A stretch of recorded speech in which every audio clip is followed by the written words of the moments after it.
আসসালামু আলাইকুম ওয়া রাহমাতুল্লাহি ওয়া বারাকাতুহু নাহমাদুহু ওয়া নুসাল্লি আলা রাসূলিল কারীম আম্মা বা'দ ফাআউযু বিল্লাহি মিনাশ শাইতানির রাজীম বিসমিল্লাহির রহমানির রহিম ইন্নাল্লাহা ওয়া মালাইকাতাহু ইউসাল্লুনা আলান নাবী ইয়া আইয়ুহাল্লাযীনা আমানু সাল্লু আলাইহি ওয়া সাল্লিমু তাসলিমা আল্লাহুম্মা সাল্লি আলা মুহাম্মাদিন ওয়া আলা আলি মুহাম্মাদ কামা সাল্লাইতা আলা ইব্রাহিম ওয়া আলা আলি ইব্রাহিম ইন্নাকা হামিদুম মাজিদ আল্লাহুম্মা বারিক আলা মুহাম্মাদিন ওয়া আলা আলি মুহাম্মাদ কামা বারাকতা আলা ইব্রাহিম ওয়া আলা আলি ইব্রাহিম ইন্নাকা হামিদুম মাজিদ।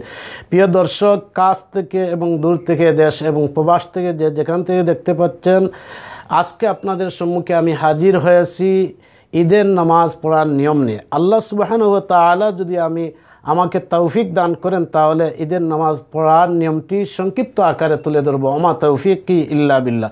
প্রথমে বিশ্বের মুসলিম উম্মাহকে আমার পক্ষ থেকে ঈদ উল ফিতরের শুভেচ্ছা। ঈদ মুবারক, ঈদ মুবারক। তাকাব্বালাল্লাহু মিন্না ওয়া মিনকুম। ঈদ মুবারক, ঈদ মুবারক।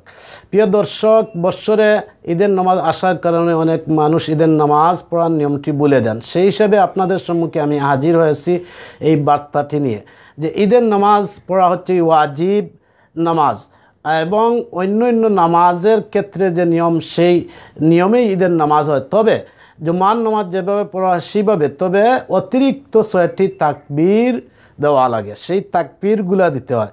যেমন ইমাম সাহেব নামাজের জন্য খাড়া হয়েছেন, দণ্ডমান হয়েছেন, মুসল্লিগণ দণ্ডমান হয়েছেন, সেই হিসেবে প্রথমে নিয়ত জানতে হবে। নাওয়াইতুন উসাল্লি লিল্লাহি তাআলা রাকাতাই সালাতিল ঈদিল ফিত্রি মা সিত্তাতি তাকবীরাতি ওয়াজিবুল্লাহি তাআলা ইক্তাদাইতু বিহাযাল ইমাম মুতাওয়াজ্জিহান ইলা জিহাতিল কাবাতিশ শরীফাতি। আল্লাহু আকবার।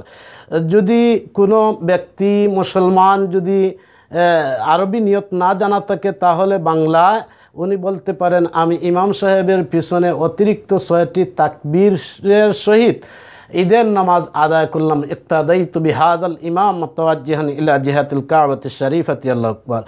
প্রথমে ইমাম সাহেব তাকবীর দিবেন, তাকবীরে তাহরিমা বাদার পর সানা পড়বেন, ইমাম সাহেবও পড়বেন এবং মুসল্লিয়ানে কেরামগণও পড়বেন। সুবহানাকা আল্লাহুম্মা বিহামদিকা ওয়া তাবারাকা ইসমুকা ওয়া তাআলা জাদ্দুকা ওয়া লা ইলাহা গায়রুক।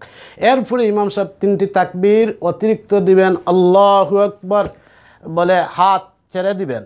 হাত ছেড়ে দেওয়ার পর এই পরিমাণ সময় ব্যয় করতে হবে যে 3 তসবিহ পরিমাণ পড়ার যে সময় ব্যয় হয়, 3 তসবিহ পড়তে সেই সময় ব্যয় করতে হবে। অতিরিক্ত 3টি তাকবীর দিতে হবে যেন ভুল না হয়। এই অতিরিক্ত 3টি তাকবীর দেওয়ার পর ইমাম সাহেব তারপর উনি সূরা ফাতিহা পড়বেন প্রথম রাকাতে, তারপর অন্য কেরাত মিলাবেন, মিলানোর পর উনি রুকুতে যাবেন। রুকু নামাজের নিয়ম অনুযায়ী যে তসবিহ পড়া হয় সেই তসবিহ পড়তে হবে। সেজদাত যাবেন, সেজদাত তসবিহ পড়তে হবে। তারপর ইমাম সাহেব যখন দ্বিতীয় রাকাতের জন্য খাড়া হবেন তখন ইমাম সাহেব সূরা ফাতিহা পড়বেন, কেরাত পড়বেন এবং রুকুতে যাওয়ার আগে অতিরিক্ত 3টি তাকবীর দিবেন, আল্লাহু আকবার বলে হাত কানের লতি থেকে নিয়ে প্রথমে আল্লাহু আকবার বলার পর ইমাম সাহেব ছেড়ে দিবেন, মুসল্লিগণ ছেড়ে দিবেন এবং চতুর্থ তাকবীরে ইমাম সাহেব রুকুর তাকবীর দিয়ে রুকুতে যাবেন। আর রুকুতে যাওয়ার পর একই নিয়মে উনি নামাজ আদায় করবেন, সেজদায় যাবেন, সেজদাতে ওঠার পর দ্বিতীয় রাকাতে তাশাহুদ পড়বেন, দরুদ শরীফ পড়বেন, আল্লাহুম্মা ইন্নী যালামতু পড়বেন, তারপর ডানে দিয়ে সালাম ফিরাবেন, বামে দিয়ে সালাম ফিরাবেন। এই হচ্ছে কি ঈদের নামাজের প্রাথমিক নিয়মটি আপনাদের কাছে আমি তুলে ধরলাম, যে নিয়মটি যেন আমরা প্রত্যেকে পালন করতে পারি, যেন ভুল না হয় আমাদের কারো। এখন প্রশ্ন হলো যে ঈদের নামাজ ঈদগাহে পড়তে হয়। রসুল আকরাম সাল্লাল্লাহু আলাইহি সাল্লাম ঈদের নামাজ সাতবিহীন জায়গায়, খোলা আকাশের নিচে তিনি আদায় করেছেন জামাতের সহিত। এখন যদি ঈদগাহ কোথাও না থাকে, মসজিদে পড়তে পারবেন, বাসা বাড়িতে পড়তে পারবেন, মাদ্রাসায় পড়তে পারবেন, ঈদের জামাতে ঈদের নামাজ পালন করতে হবে, আদায় করতে হবে, এদিকে খেয়াল রাখতে হবে। প্রিয় দর্শক, আপনাদের কাছে আমি ঈদের নামাজের গুরুত্বটি এবং নিয়মটি তুলে ধরলাম। আল্লাহ সুবহানাহু ওয়া তাআলা যেন বিশ্বের মুসলিম উম্মাহকে ঈদের নামাজগুলা সঠিক পদ্ধতিতে, সঠিক নিয়মে আদায় করতে পারি আমরা সকলে। আল্লাহ সুবহানাহু ওয়া তাআলা যেন আমাদের সকলকে তৌফিক দান করেন, আল্লাহুম্মা আমিন।